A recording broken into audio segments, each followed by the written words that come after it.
Halo semua, bagaimana kabar kalian? Langsung saja kita lanjutkan video alur cerita manhwa yang berjudul Tales Demon and God. Melanjutkan cerita sebelumnya, di mana kerangka tengkorak mengeluarkan serangan dengan kekuatan hukum kematian. Para ahli berusaha menghindari dan mundur. Ahli itu tidak akan menyerah. Mereka ingin mendapatkan percikan dewa spiritual kematian. Nili melihat banyak ledakan di udara. Dia berkata, bahkan peringkat demigod tidak bisa mengalahkan kerangka tengkorak tersebut. Tengkorak itu tetap menjaga makam tersebut. Karena itu, mereka tidak akan bisa masuk dan mengajak Xiaoyu untuk mundur. Xiaoyu berkata, mereka belum masuk, tapi kenapa Nili sudah mau mundur? Nili menanyakan, apakah Xiaoyu dapat mengalahkan tengkorak tersebut? Xiaoyu menjawab, kalau dia juga tidak dapat mengalahkannya. Jika demikian, Nili dan Xiaoyu hanya bisa menunggu para ahli mengalahkan kerangka tengkorak tersebut. Setelah itu baru bisa masuk ke dalam. Para ahli itu masih bertarung dengan tengkorak tersebut. Mereka saling serang. Nili melihat Xiaoyu mengeluh. Xiaoyu mengatakan kalau mereka tidak boleh menyia-nyiakan kesempatan dan mengatakan kalau masih ada cara untuk masuk ke dalam. Xiaoyu mengeluarkan sebuah kain. Dia akan menggunakan kain tersebut untuk masuk ke dalam. Nili yang melihat kain itu meyakinkan kalau itu adalah pola enkripsi bayangan sesat. Xiaoyu bergumam kalau Nili bahkan tahu pola enkripsi ini. Pengetahuan enkripsi Nili memang hebat. Xiaoyu berkata kalau Nili benar.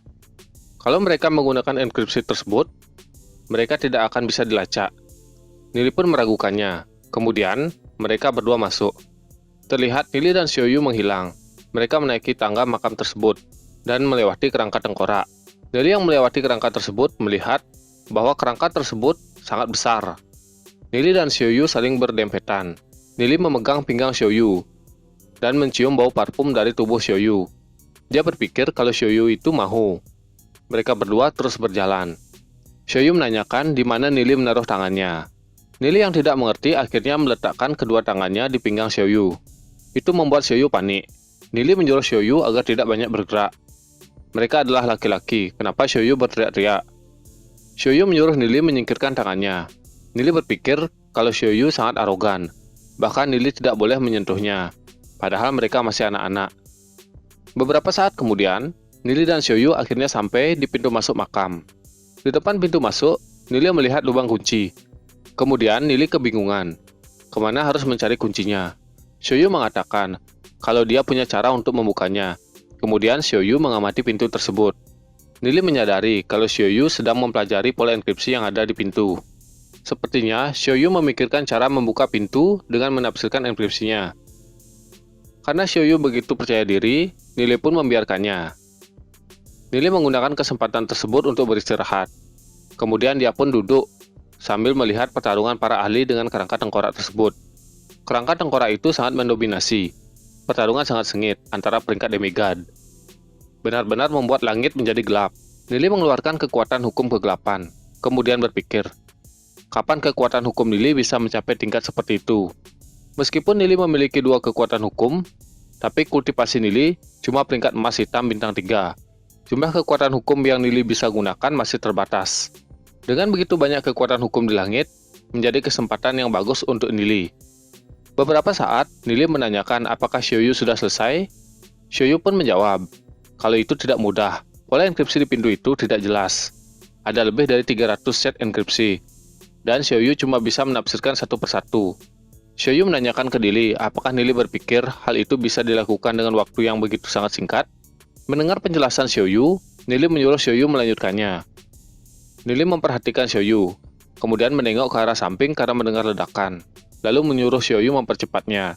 Nili merasakan kalau tengkorak itu bakalan mengetahui mereka. Xiaoyu berkata kalau Nili hanya merusak konsentrasinya. Xiaoyu mengatakan kalau sekarang dia sudah menafsirkan lebih dari 50 set enkripsi. Nili memperhatikan enkripsi tersebut. Kemudian Nili berteriak kalau jumlahnya ada lebih dari 300 set enkripsi. Kalau begitu, kapan kelarnya? Karena Nili terus mengeluh, Xiaoyu pun menyuruh Nili mencobanya sendiri. Nili pun mencobanya, dan menyuruh Xiaoyu minggir. Nili tidak sengaja memegang dada Xiaoyu. Xiaoyu berteriak, apa yang dilakukan Nili? Nili melihat ke arah Xiaoyu, tapi dia masih kebingungan. Nili menyuruh Xiaoyu agar tidak jauh-jauh. Wajah Xiaoyu menjadi merah. Kemudian Nili terkejut.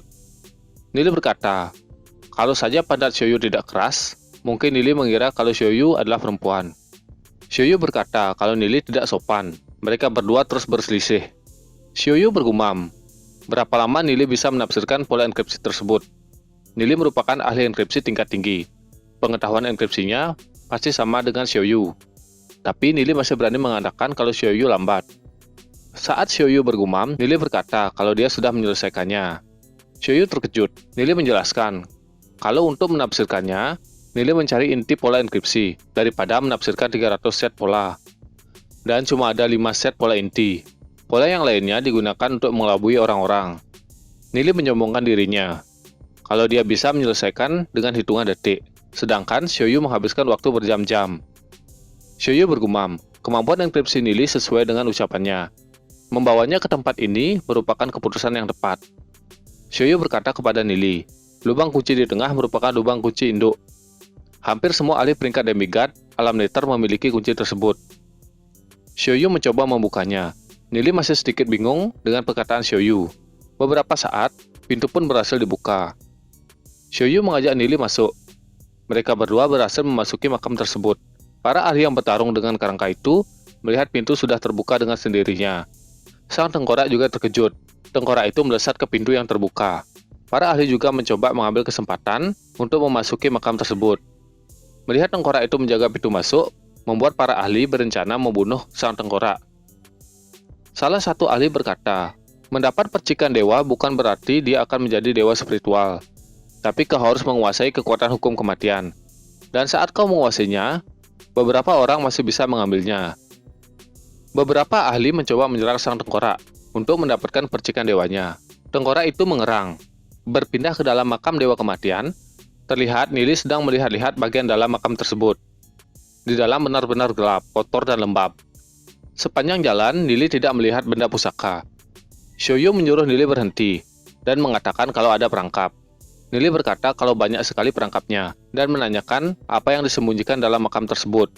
Nili bergumam, dengan kemampuan Xiaoyu, perangkap biasa seharusnya bukan masalah. Nili harus tetap mengikutinya.